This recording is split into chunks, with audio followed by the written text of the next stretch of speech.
This is the most walkable neighborhood in Ventura County, and this is my friend and fellow Berkshire Hathaway realtor, Kelly Patterson. Kelly, where are we and why are we here? We're in RiverPark in Oxnard, one of the most unique communities in all of Ventura County. Today we're going to give you a guide to buying in RiverPark, including the lifestyle, commercial, homes, and even some cons like HOA and Mello-Roos taxes. This video is going to be jam-packed with all of the information you need to know before you buy here in RiverPark. Stick around, you will not want to miss this video.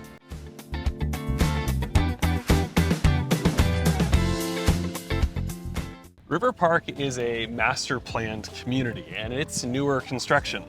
It was intentionally designed as a mixed-use lifestyle community. Right now, we're standing in one of 7 parks. At any given time, you can see joggers out, jogging the open trails, multi-generational families enjoying the grass and sunshine, and we're close to commercial spaces.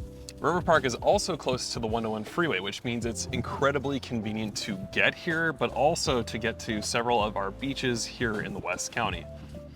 Grant, would you ever live in RiverPark? Okay, that's kind of a loaded question. I do love Ventura, but I could easily imagine myself living here. I mean, just look at how beautiful this community is and how convenient it is. We're surrounded by homes and it's very easy to just walk out your front door and come take advantage of these beautiful open spaces. Okay, we're going a little bit off script here, but I just mentioned how beautiful this place is and I really want to drive that point home. Imagine living at the houses that were just behind us, directly across from what I refer to as the lake.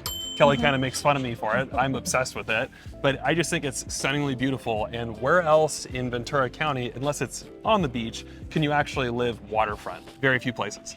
Okay, RiverPark is really amazing, but part of the reason why it's so amazing is because of the collection, which is where we are now. Yeah, the collection is a open air outdoor space.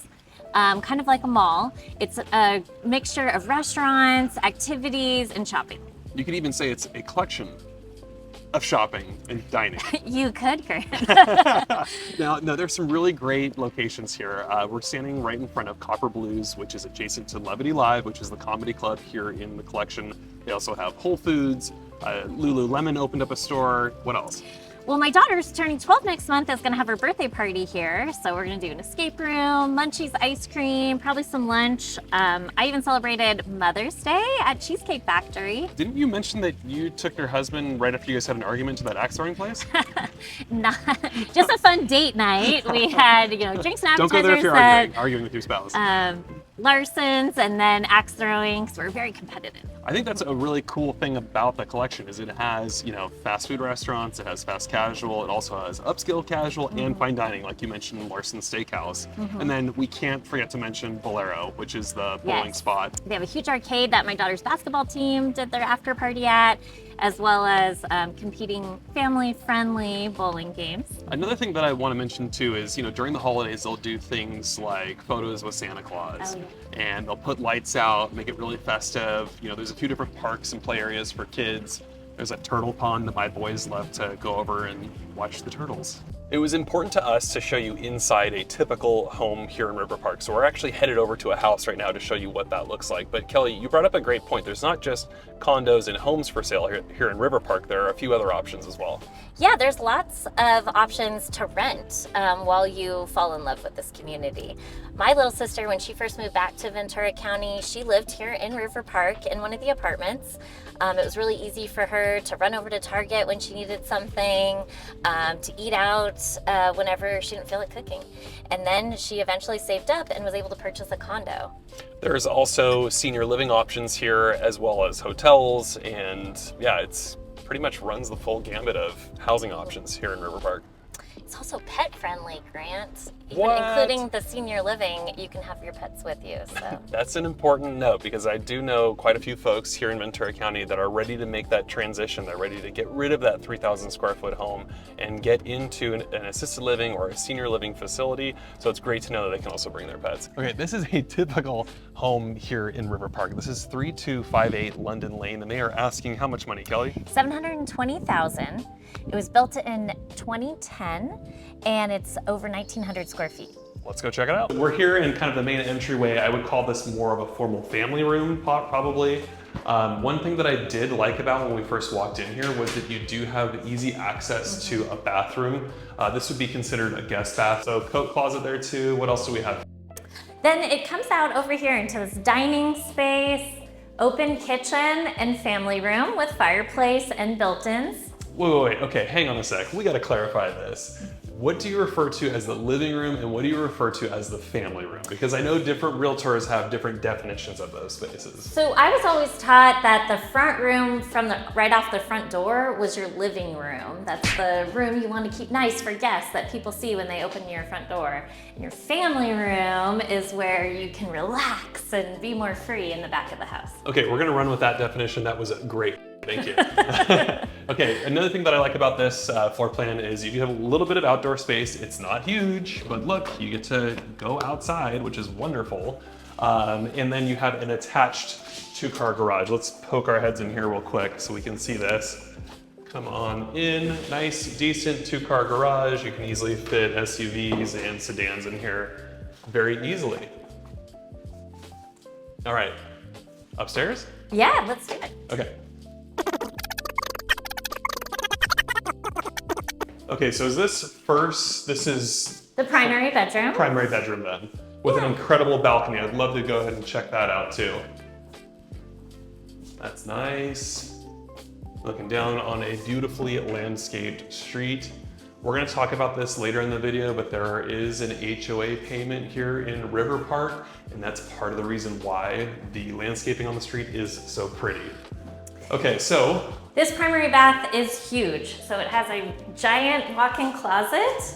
I love that it has the dual vanity too. This is really nice.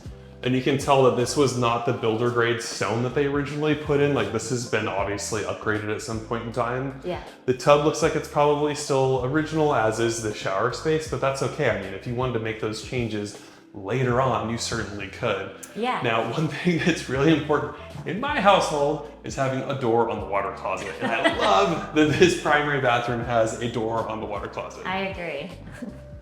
Okay, we didn't mention this when we first came upstairs, but some great linen storage here as soon as you come up onto this landing. And then we have, well, here, check this Washer out. dryer. Upstairs, this is definitely a bonus for newer construction. Yeah, so you're not having to run up and down stairs chasing your- laundry loads. You know, Exactly. you're all on the same level with your bedrooms, which is where you're gonna keep your clothes anyways. And this here is a hall bathroom that's gonna be shared by the 2 secondary bedrooms. Nice double vanity there. It does have a tub. And then you had mentioned as we were coming up the stairs that one of these bedrooms had the walk-in closet. It's not this bedroom. Right, it's this one. Nice. So it might be on the smaller side, but with the walk-in closet, again, you don't need as much furniture. You can really just enjoy the space. Now, while we're up here, I wanted to talk about kind of the lot sizes in RiverPark in general. It's generally speaking, smaller lot sizes than you'll see in other parts of town. It's higher density living, and you can really see that outside of this window. If you want to come punch forward here and check this out, you do see your neighbors nearby. And this is technically a condo unit, so you do have a shared wall as well. So you're a little bit closer to your neighbors. Some folks don't necessarily love that, but it's something to be aware of. Yeah, but you're also not having to mow your lawn. And like we mentioned before, there's 7 parks to enjoy. So you Yeah, can get you that really- outdoor space without having to take care of it. That's a great point. I mean, that's one thing that I was thinking about was, hey, you know, you do have that smaller patio, but yeah, you're walking right out your front door to 7 beautiful parks. Right. And you're not responsible for maintaining those parks. Okay, so just again, as a reminder, this was one of those attached units. So you do have shared walls in this home with some of your neighbors, but that's not all of the housing types here at RiverPark. You also have detached single family homes, and those generally speaking have a little bit more outdoor space, a little bit more yard, which is a nice thing. But Kelly, tell us a little bit about some of the architectural style here in RiverPark. Yeah, so really they have a lot of options. There's colonial, Spanish, Cape Cod style. So however you're leaning, you can, you know, find what you're looking for. And what about schools too? I don't think we've touched on that yet in this video, and that's pretty important. Yeah, so there are a variety of options for schools. So if you want to be able to walk your child to school every day, you can do that. There's a K to 8, so kindergarten all the way to 8th grade. School, there's an elementary school and a middle school, so we have a lot of options. I want to talk about some of the expenses of owning here in RiverPark. So for that home that we just saw, what was the HOA payment for that? So the HOA is $325 a month. What that covers is the exterior insurance. It also is landscaping, so the not having to mow your lawn, you know, what we talked about. There's constantly, as you can see, landscape crews maintaining the look and feel of the community. Which I think is a plus. I mean, you're not going to come home to your neighbor with a dead brown lawn because the HOA payment and the HOA itself just simply won't allow that. We touched a little bit on Mello-Roos taxes. For that home that we just saw, what was the annual Mello-Roos tax that you'd have to pay? Yeah, so this is above and beyond your property taxes. It's $3,700 for the year. So that is just for living within this community, and that covers the parks, that's all the lighting, the roads, you know, schools sewer, as well. and the schools. When a developer goes to build a subdivision, the city that they're building in will generally want that developer to contribute to the costs of those things that we just mentioned, having nice parks, having sidewalks, having schools built. And the developer can choose to either pay that one-time fee in advance directly to the city, or they can choose to levy it as a Mello-Roos tax that gets paid for by the homeowner, you know, over a span of time, and in some cases indefinitely. And it's generally calculated by the size of unit, so that $3,700 is not necessarily the same for every particular property within That's a good point. RiverPark. Yeah, that's a good point to make too. So we've kind of have touched on two of the big cons of living here in RiverPark, that additional HOA and that Mello-Roos tax. We've mentioned a few other cons too. You know, the lot sizes here for these properties are generally much smaller than you can find in other parts of Oxnard and Ventura and Camarillo.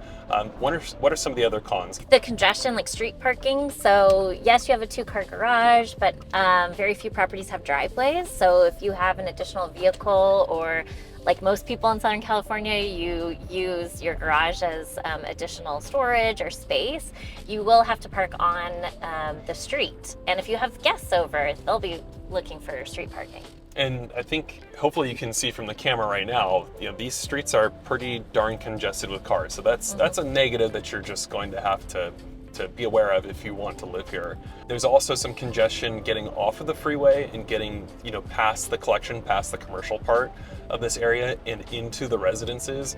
You know, on a Friday afternoon, this is where people want to be for dining, for shopping. And so you have these periods of time during which it's much more congested and much less convenient for you to get home. Yes, the collection is very popular, so Yeah. it draws people from all over. So if you're the type of person that needs to be on a big acre of land and you never want to see a single neighbor, then RiverPark's probably not for you. However, if you like well-manicured landscaping, 7 parks, close proximity to schools, short distance to the beach and freeways, then I think RiverPark is for you. if you want to buy here, or really anywhere in Ventura County, we want to be your realtors of choice. Give us a call and we'd love to help you out.